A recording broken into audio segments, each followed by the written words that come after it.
Arsenal 0, Newcastle 1. Yes. What are the thoughts? What are your thoughts on that game?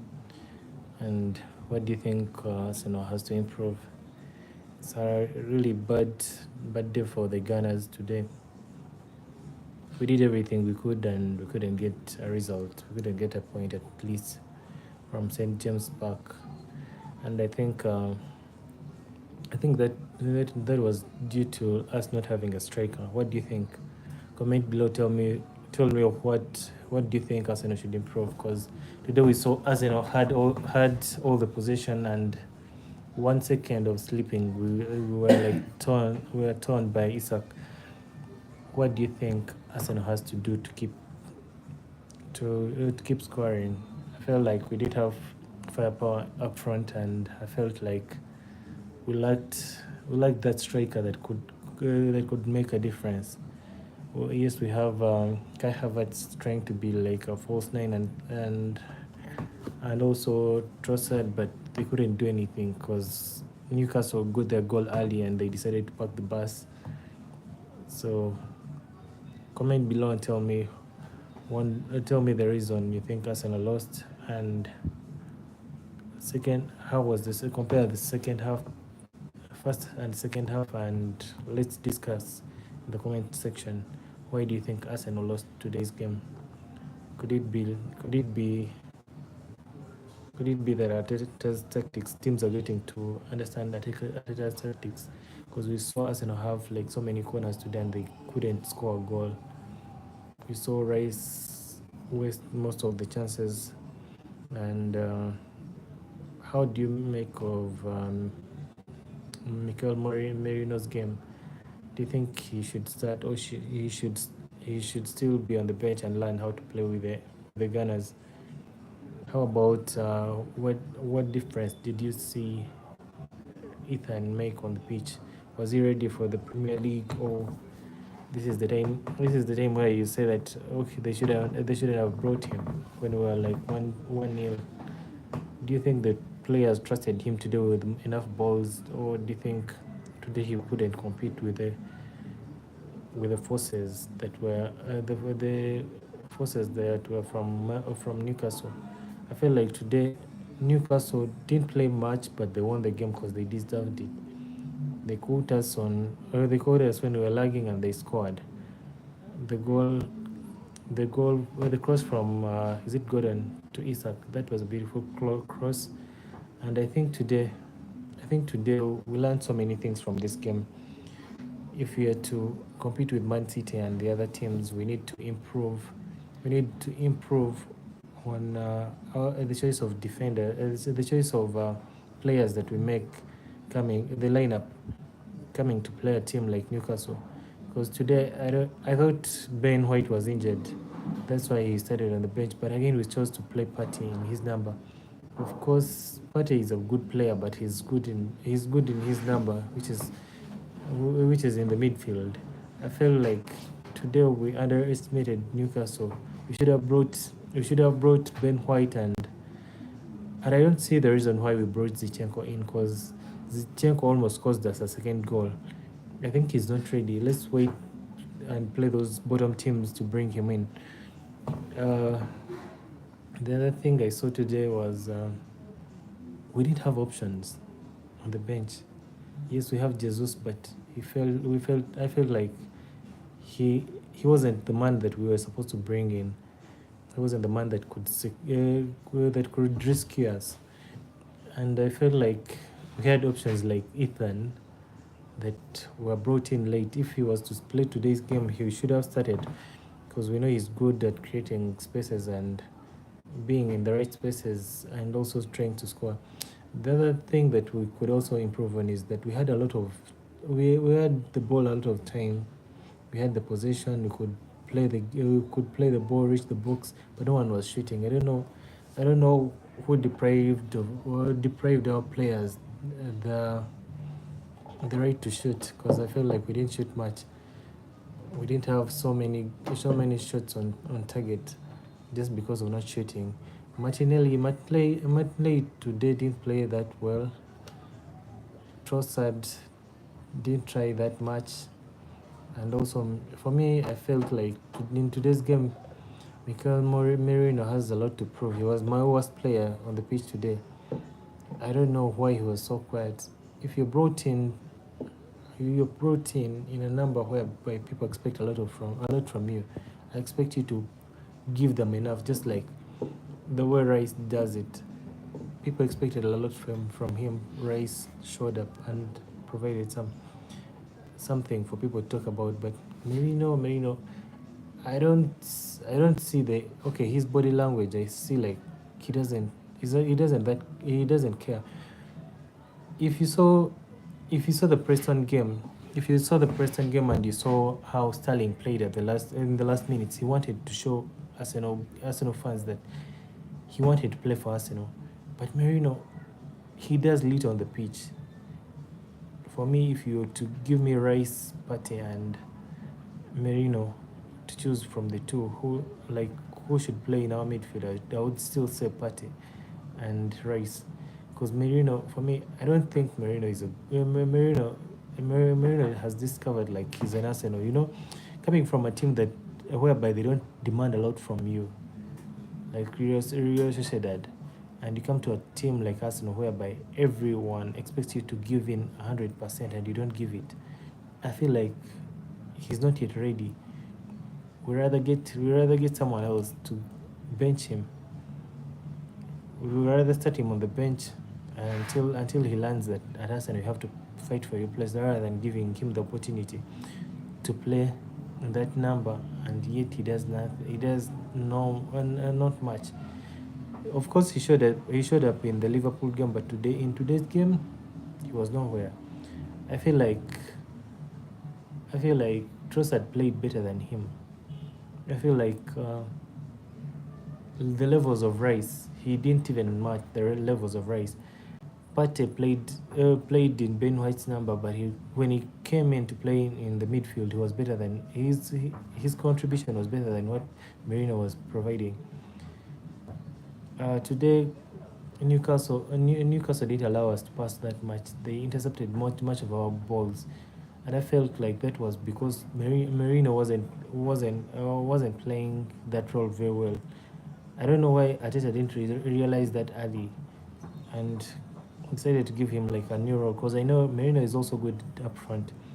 We could have switched players. Partey could have come in earlier to make those crosses that could go into the box. Because today we didn't have many passes going into the box. Most of them were intercepted, and we lost a lot of balls to Newcastle just because our midfield was weak. Rice Rice tried his best, but again he wasted a lot of goal scoring opportunities, and I think he needs to also practice more on how he delivers his corners. Because for me today, if we had at least three of those corners taken by Saka, on Saka's side, we would have gotten a goal from them. But from Rice's side, I didn't expect that much, and you could see the way he delivered his balls wasn't on the level Saka delivers those balls into the box. And also today, the other thing is I realized today we don't have Saka's replacement on the field. I don't know whether we're going to buy all these players that we need in the January transfer, because we lack a lot of players that can cause a difference. Today Saka tried, but he was being marked by 3-4 people. He couldn't do that much because he's the only player that they expected to create something out of nothing, and they managed to do that till the end. That's why we didn't do that much. Odegaard is a big miss. Yes, of course, Odegaard is a big miss, but Odegaard is also human. He's also human, and we can't rely on one player every time. That shouldn't be like something we should keep on talking about. That Odegaard is not around. That's why I'm not playing well. Man City has 10 players out, and I think they're going to win their next match. How about us? We're missing a few players, Calafiori, and I think Odegaard. Which other important player is missing? Not so many. If you told me that it's only Odegaard that could cause a difference in today's match, I feel like we didn't do much. today collectively, yeah, all the players were to blame, and today's goal, Isaka's goal was we're supposed to blame the defense, because today I don't know how you leave Isak, the goal threat, the person that is a threat, unmarked, and you try to win the ball without marking him. Today that caused the only difference in today's match, and I feel like we should have done better. We should have done better. Should have done better than what we did today. And of course, we have an opportunity to improve. It's just, is it 9 games, 8, 9 games? But again, that much could cause the difference in the title race. Because now, if Man City win today, we will be 8 points behind them, and those are so many points. Okay, I hope Arteta gets a wake up call from this. But also, we need these players. We need these players to show up. Man City is a very good side. Yes, I agree with you. Man City is a good side, but also they have got some good. They have also got some good injuries. We expect teams to take advantage of that. If they don't take advantage of that, then we don't know how to stop them. Yet we are losing. If they lose today, that will be good for us, because we have lost today. And Liverpool, I don't think Liverpool will win today's game, but at least they will get a draw, because they're playing Brighton, and Brighton can be that stubborn. They can even win against Liverpool. But on a good day, if Liverpool shows up, Liverpool can win that game. And without any doubt, we could still lag behind those two teams, and yet we're competing with them. The earlier the better. The earlier we realize that we need a striker and buy a good striker, like Vlahovic. For me, that's the only striker that I recommend for the Arsenal team. If you need a striker that is strong and could score goals, Vlahovic is my guy. The other strikers, I'm sorry, I don't need them on our team at the moment. I know Isak is good, the other strikers are good, but they're injury prone. You get Vlahovic in your team, you've changed everything. All the dynamics. You have a striker that can score, a striker that can fight for the ball, and a striker that has a big presence in the front, whereby he won't be bullied by defenders, and he could compete against. Okay, Man City are playing, I think, Bournemouth, and I think that should be a win for Man City on a good day. Yeah, Vlahovic is the Juventus striker. That's the striker I want at Arsenal. That guy has a good presence up front, and he's very good in the air. He's also good one-on-one. I feel like, okay. The other thing, I feel like Jesus should get back on his feet if he's to stay at Arsenal. We need to see Jesus play better. Better. We need to see Kai Havertz start creating again, and also be ready to score. Because now I think he has gone something like 3-4 games without scoring in the Premier League. I think it's due to the fact that Odegaard is out and he's not getting fed with the balls. But otherwise, we miss people that can score for us. Every time we normally try to play well, we get 1-2 goals. Those are not enough goals. We need a striker. When you're competing with teams like Liverpool and Man City, you need to start scoring 3-4, because there is a time where you get Man City scoring 6. Chelsea is also coming. They have started winning games, and they have like so many teams. They're not like other teams that get injuries and start complaining. If you want to compete with those teams, you need to buy more players. I think we have enough players that you said Sadio Mane type of player. Sadio Mane type of player, okay.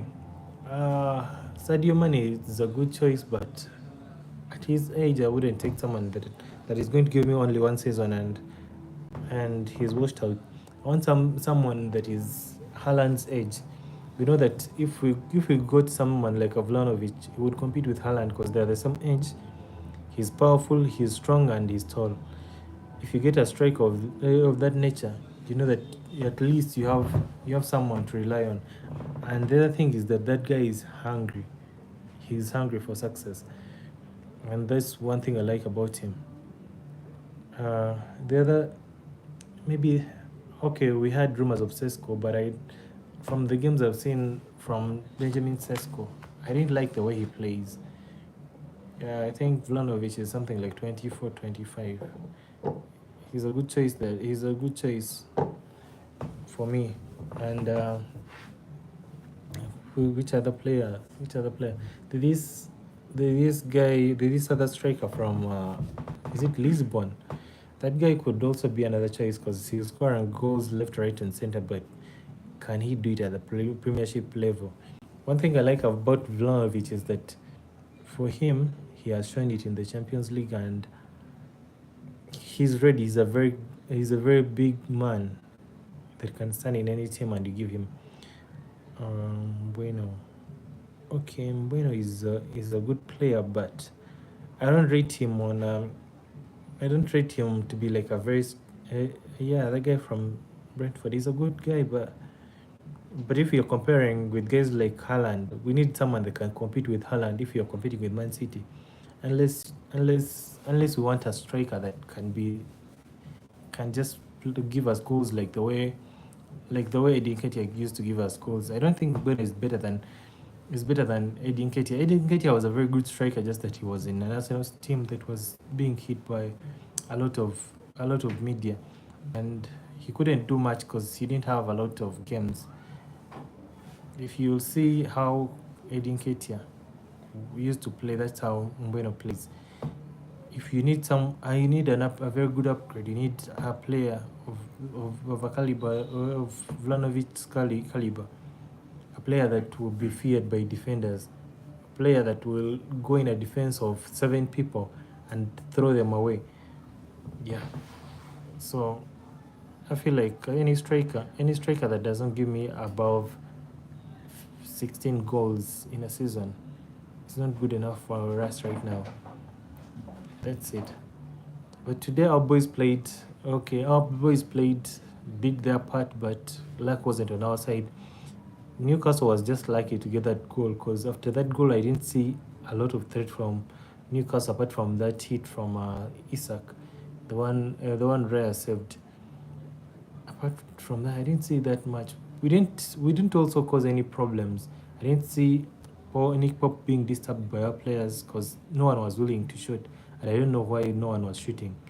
And yet we knew that Newcastle was parking a bus. We should have tried out so many shots, because if you want to win a game like that, you need to put in so many shots so that maybe one could go through and be in the net. I think that's why Arteta brought in Ethan. Ethan could shoot, but we didn't see Ethan do that because he wasn't getting fed by. He wasn't fed by Saka. Saka today was a bit selfish. He didn't give away the ball to Ethan that much, and I think today Partey tried to give him balls, but since he's a young player, I won't blame him much. The Partey pass was a very good one. He should have utilized it. Today we accept defeat and try to move on, but moving on, we should think of a striker. Actually, someone that said that should be a very good wake-up call for Arteta. I was very right. I need to see Arteta change the way he plays football. I need to see the way he reacts. I need to see the way he organizes his team, because we've been complaining that we've been stolen. Today there was nothing like theft, a lot of theft by the referees. The referee didn't do that much against us losing. Today we've got a proper loss. I want to see how the team reacts to that. You cannot lose in the 12th minute and fail to try and score. Fail to make at least 4 attempts on goal. Today was the worst performance by the by Arsenal's striking line. That's it for today.